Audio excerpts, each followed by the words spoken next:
უკანასკნელ პერიოდში ქალებზე გახშირებულ ძალადობის ფაქტებზე რესპონდენტები არაერთგვაროვნად პასუხობენ.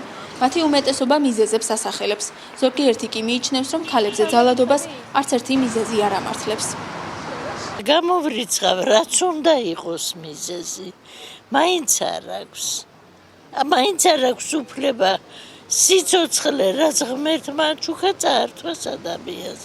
ხასიათთა შეუთავსებლობა, სოციალური მდგომარეობა და პირადული. და ამ შემთხვევაში მამაკაცმა უნდა იზალოდეს ქალზე? რატომ უნდა იზალოდეს? ძალადობა მამაკაცის და ქალებს შორის კი საერთოდ არ შეიძლება.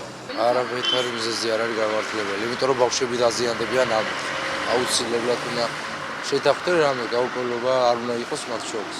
პირველ რიგში გაუნათლებლობა, ჩემი აზრით. ალბათ მამაკაცისაც და ქალისაც. არც ერთ შემთხვევაში არც მამაკაცის ძალადობა და არც ქალზე ძალადობა არც ერთ შემთხვევაში არ არის გასასამართლებელი. ხას თავისი უფლება აქვს და თავისი მოვალეობა. როცა ქალი მას არ ასრულებს, ან კიდე უარგისი მამაკაცი ქალის ხარჯზე და კიდე რო ეჩხუბება, ეგეთებიც არის. განათლება არ აქვს ადამიანს საკმარისი. მამაკაცებს დიახ, ყოველთვის გონიათ, რომ ქალი მეორე ხარისხოვანია, მაგრამ ეგრე არ არის. რო იღალატებს ქალი და სხვა მამაკაცთან წავა. მეტი აბარა სხვა ამის გამო რა უნდა გააკეთოს კაცმა? უნდა მოკლას ეს ქალი. მოსაკლავია? აბარის მაგნის ეს ქალია. ის არა ქალია. სხვა არაფერი, სხვა ახლა გამოსწორება შეიძლება ქალის ყველაფერი შეიძლება, მაგრამ აი რო იღალატებს. რესპონდენტების აზრით აღნიშნული პრობლემის მოგვარებაზე სახელმწიფომ უნდა იზრუნოს. ზოგიერთი კი ფიქრობს, რომ ცოლ-ქმრის ურთიერთობაში მესამე პირი არ უნდა ჩაერიოს და გამოსავალი მეუღლეებმა მოლაპარაკების გზით უნდა გამონახონ. ყველამ თავის თავზე იმუშაოს. დაუსვას კითხვა თავის თავს, რაში ვარ მართალი, თვით ანალიზი გაუწიოს თავის აქციაზე. კარგი იქნება.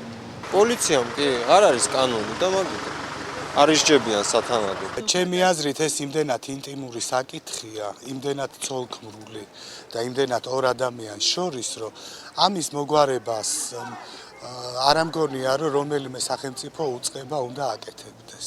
ისევ სახელმწიფომ უნდა იზრუნოს, იმიტომ რომ იმის სიტყვა უფრო დამანჯერებელია. სახელმწიფოც უნდა იყოს დაინტერესებული და რაღაცა კანონი უნდა იყოს ისეთი ცოტა მკაცრი, რომ აღმოიფხვრას საერთოდ ეს ძალადობა. ამაზე თითოეული ჩვენთაგანი უნდა დაფიქრდეს, მაგრამ მე მგონი ეს უფრო ცნობიერების ბრალიც არის, იცით, მენტალობაშია აქ პრობლემა ჩემი აზრით. მე მგონი თვითონ მამაკაცებმა თავიანთ თავში უნდა მოიფიქრონ ის, რომ ქალები უყვარდეთ, ქალები დააფასონ. მიმდინარე წელს ქვეყანაში ქმრის ან ყოფილი მეუღლის მიერ 20-ზე მეტი ქალია გარდაცვლილი და ძალადობის არაერთი შემთხვევაა დაფიქსირებული.